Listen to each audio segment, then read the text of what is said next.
Muito bem, meus caros. É um prazer estar aqui para este novo vídeo.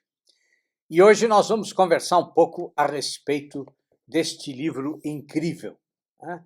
Como não perder a cabeça. Autoeducação clássica contra a doutrinação cultural. Bom, mas antes um assunto muito importante.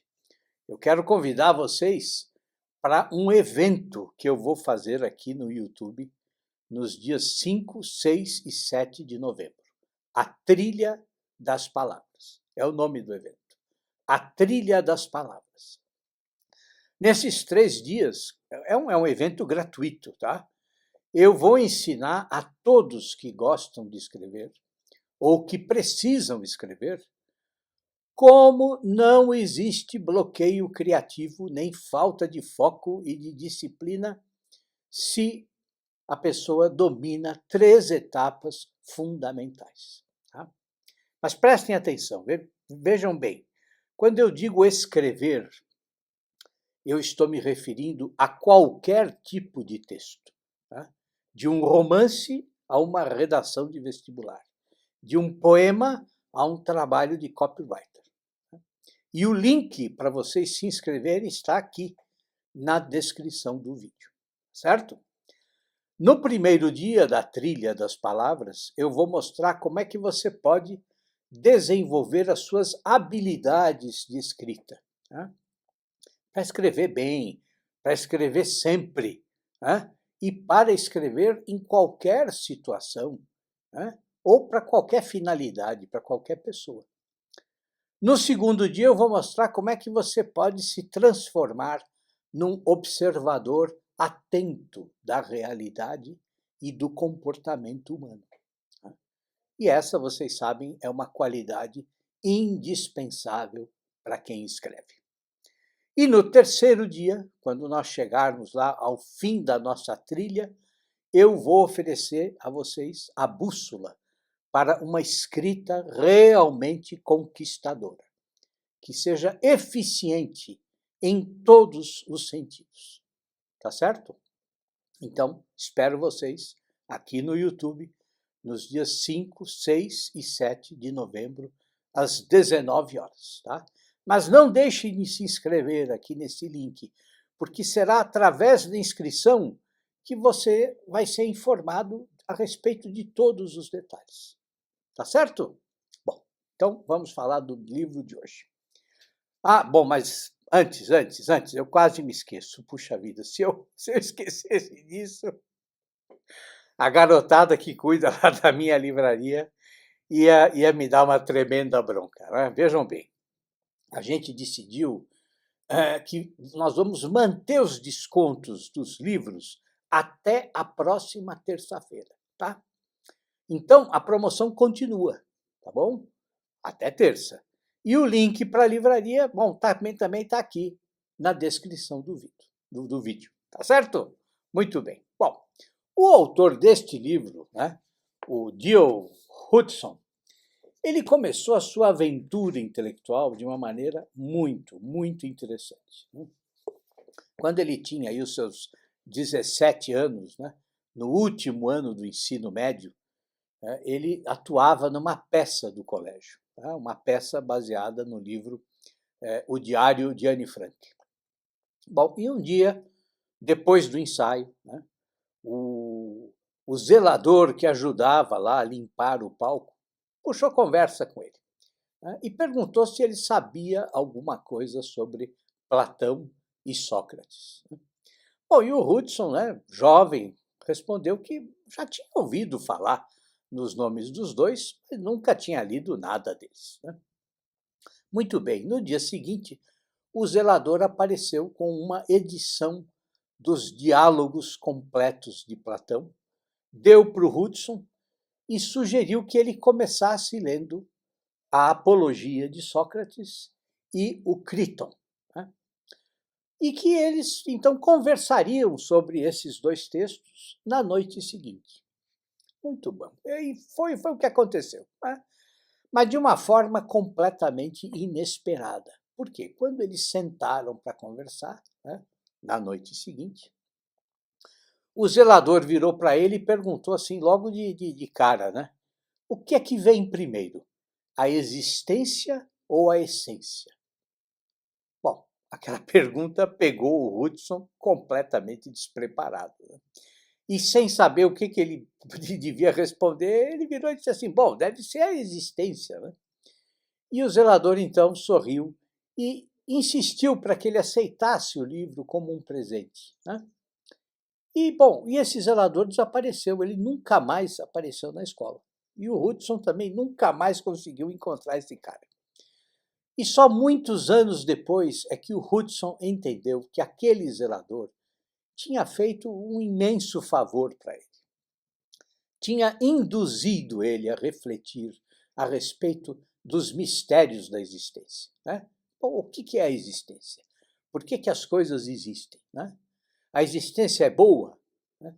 Em que a minha existência humana difere das outras coisas que existem, né? Como a água, as plantas, os minerais, né? Será que Deus existe? Ou seja, aquela pergunta feita pelo zelador da escola tinha abalado a sua vida. E parecia que a mente dele se abria constantemente, permitindo que surgissem, sem parar, novas e novas perguntas, né? Ou seja, aquele encontro com o zelador foi realmente uma mudança de vida para ele. E essa mudança de vida, né, e as consequências dessa mudança de vida, né, que ele vai compartilhar com o leitor neste livro, né, e não apenas no que se refere a Platão, né, mas no que se refere às obras clássicas em geral, né, porque essas obras, para o Hudson, são agentes do maravilhoso, ele diz, né? Essas obras incendeiam a nossa mente e as nossas emoções, né? E para o Hudson, né, bom, e também para mim, vocês sabem disso, os clássicos, eles conduzem a nossa mente a uma nova direção, né?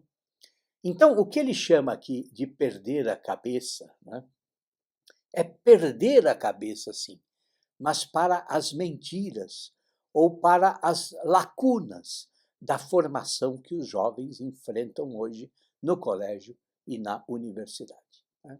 Quer dizer, o Hudson se mostra extremamente preocupado não só com a militância política que dominou os professores de todos os níveis escolares, né, mas também com a própria tecnologia digital.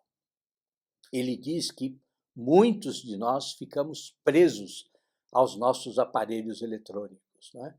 E, na verdade, a facilidade de encontrar tudo acaba fazendo com que a gente perca o desejo da pesquisa, da busca da verdade, né?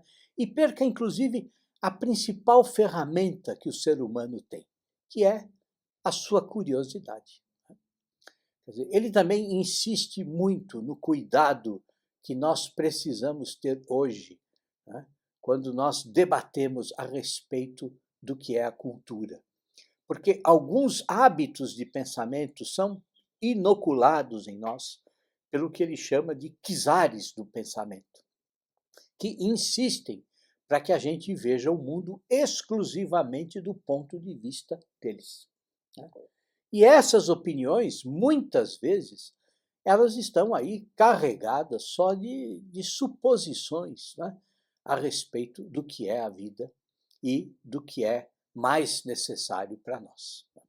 Bom, e vocês sabem que em determinados ambientes, né, deixar de seguir cegamente lá a cartilha, né, pode nos colocar na linha de fogo, né? Ou seja, você não é só considerado errado, né, mas também é taxado aí de fanático, porque você se recusa a aceitar a visão de mundo deles, né, por mais absurda que essa visão de mundo seja.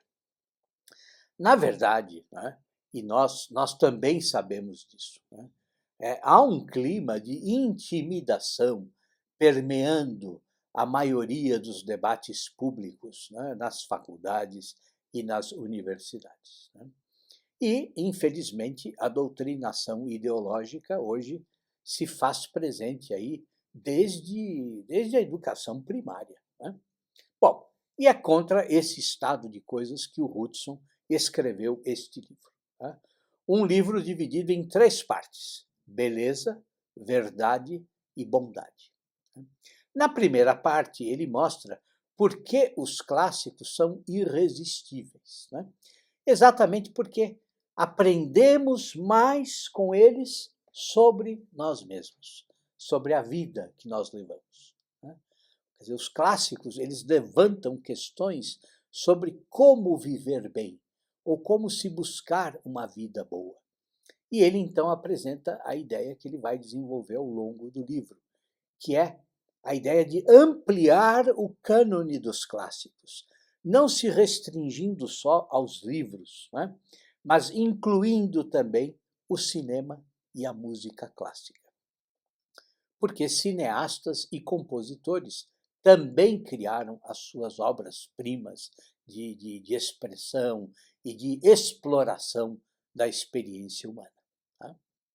Bom, na segunda parte, ele mostra como a leitura dos clássicos exige que a gente se distancie aí das brigas políticas, né, e de tudo que está nas manchetes da mídia todos os dias. Porque a contemplação é que é importante para os clássicos, muito mais importante do que a polêmica. E nessa parte ele tenta desvendar as ideias pós-modernas que hoje dominam a universidade, a educação em geral, o discurso político e também a mídia, né? Quer dizer, ele argumenta que essas ideias envenenaram a cultura e que, na verdade, elas rejeitam o conhecimento objetivo. Bom, e finalmente, na parte 3, ele começa revisitando o livro Os Quatro Amores, do C.S. Lewis, né? E então, em cada capítulo dessa parte, ele vai aí justapondo livros, filmes e músicas, comparando esses clássicos aos tipos de amores que o Lewis define no seu livro. Então, esta obra ela é fundamental, né? É um guia maravilhoso, maravilhoso, em que nós revisitamos os clássicos e somos aí instigados a abandonar o magnetismo entorpecente da mídia moderna, né? Ou, dizendo em outras palavras, o autor, o Joe Hudson, ele nos convoca a recuperar nossa liberdade e nossa sanidade mental. É isso, meus caros. Tenham um ótimo final de semana e tudo de bom para vocês.